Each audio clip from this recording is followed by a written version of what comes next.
231, the Black Aces, and he's getting ready to do something that almost no other airplane in the world can do, right, Jack? Oh, absolutely. One of the great things about the Harrier is it has movable thrust nozzles. What that's going to allow him to do right here is take off at a very short distance. You can see he's already off the ground, using those variable thrust nozzles to get himself off the ground before he hits from 300 to 500 feet.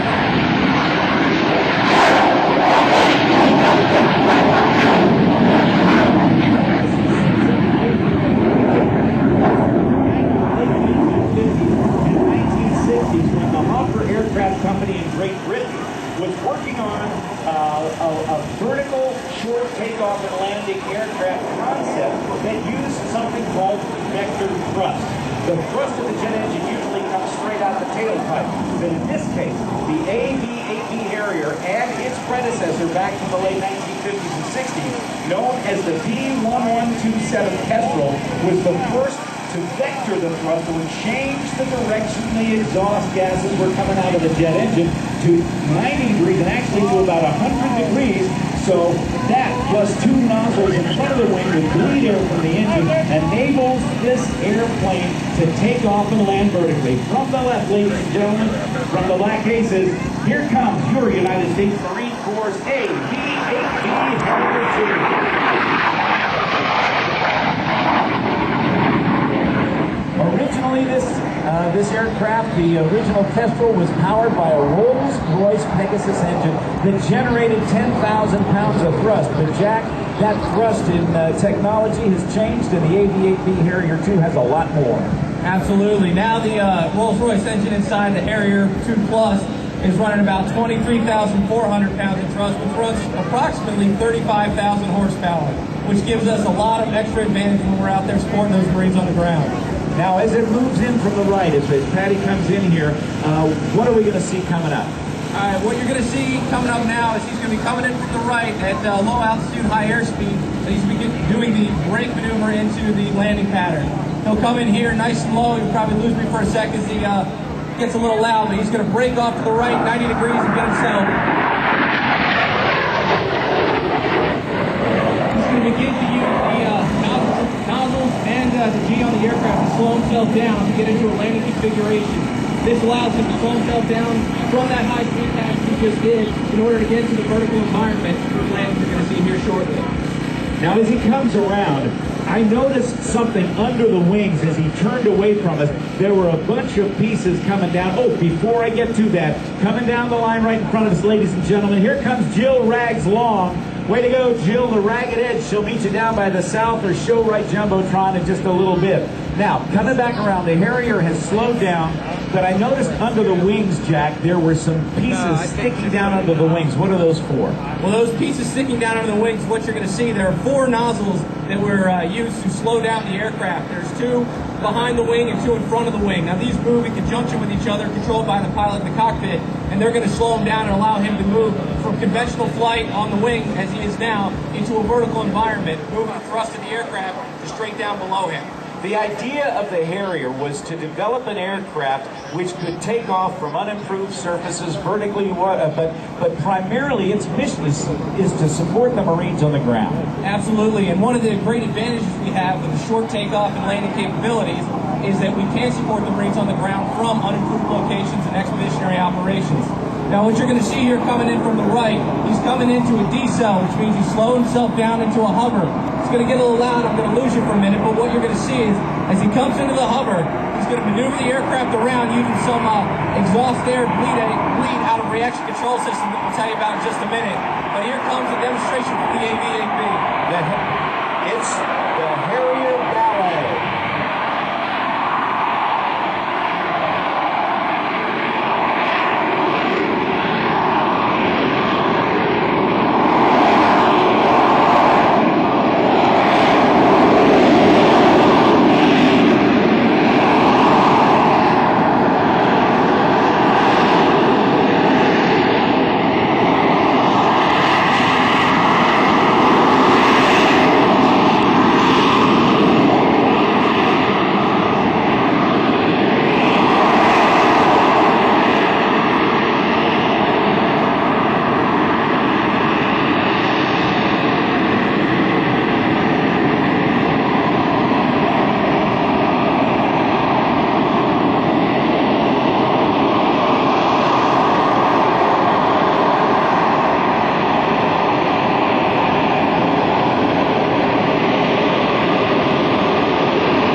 AV-8B Harrier 2. I tell you what, Jack, that's pretty impressive. Now, you talked about a reaction control system, and that gets, how does that work? Well, the reaction control system, what it does is, when you get into the hover, you're not in conventional flight anymore. You're using what we call our VTOL flight, and that is going to duct some of the air out of the engine.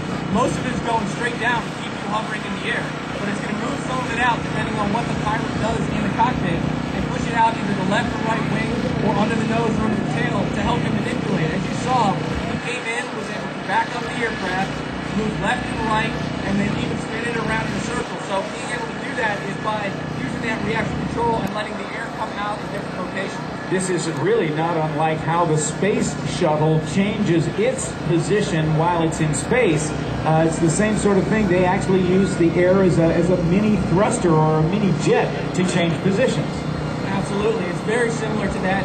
And what it allows us to do is, again, into vertical operations, do the short takeoffs, and have good manipulation of the nose as we're doing these environments where we're not having that much airflow over the wing. All right, well, Putty is now doing what, Jack? Right now what he's doing, he's letting the engine cool slightly after he just did that hover work, and he's going to prepare himself going through his jets to do a vertical takeoff. Now what he's going to do, he'll do the vertical takeoff, get himself up in the air, and then he's going to do a steep climb away to allow you to see some of the performance available on this aircraft. All right, 23,000 pounds of thrust. He's spooling it up. Look at those big intakes. Get a lot of air in. This airplane doesn't fly faster than the speed of sound. It doesn't need to, but you see the flaps come down, the nozzles will shortly come down, and he uses an actuator where? How does he make that change the position of the nozzles? The nozzles are moved right next to the throttle on his left-hand side. He's able to move them down. He's about to put the power up and start getting himself into a climb away. And you'll notice a little bit of exhaust coming out. When you think of that, I'll tell you, that's burning water here.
I see a whole lot of smoke coming out of that. What's going on with that?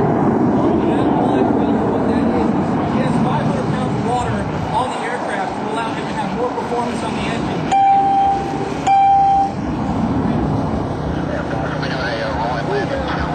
Whatever it was. As water goes into the engine, it gives him a little bit more performance. It allows him to get that vertical climb out and get himself up into conventional flight arena much faster. As you can see, Expeditionary, he didn't need more than a 100-foot stretch of ground to take off, land, and then take off back again to go up and do what his operations were calling for.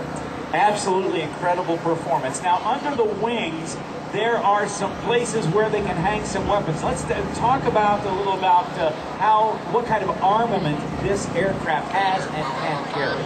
Well, one of the things that the actual thing that this aircraft is made for is air-to-ground support. We're always out there trying to support the Marines on the ground.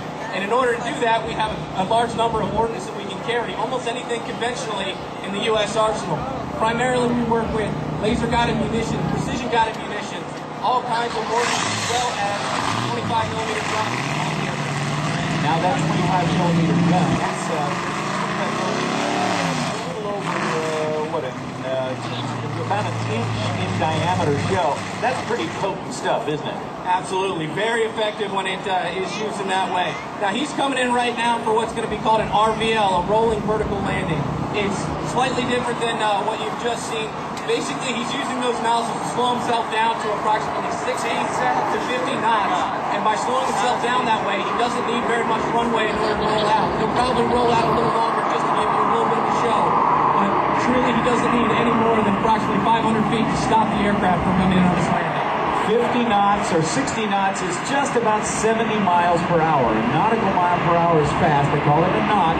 It's actually 15% faster than a statute miles per hour like we see on our speedometers. And there he is rolling it out. That is Captain Ryan Putty Howe from the Ace of Spades VMA 231 at Marine Corps Air Station Cherry Point. That's pretty cool, Jack. Now, how long have you been flying the Harrier? I've been here for about 3 years. He has about 6 years under his belt behind the Harrier. And real quick, before we get... He does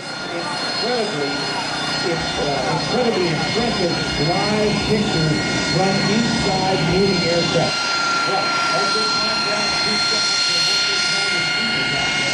Keeping the front of the country, TWA Marshall Airport.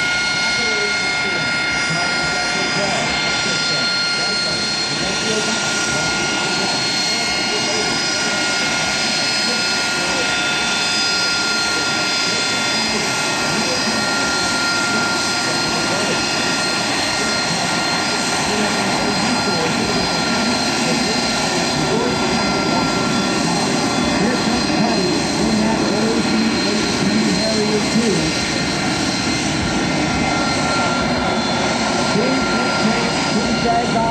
but he's going to taxi right up so we can see him up close and personal. You can see the nozzle just ahead of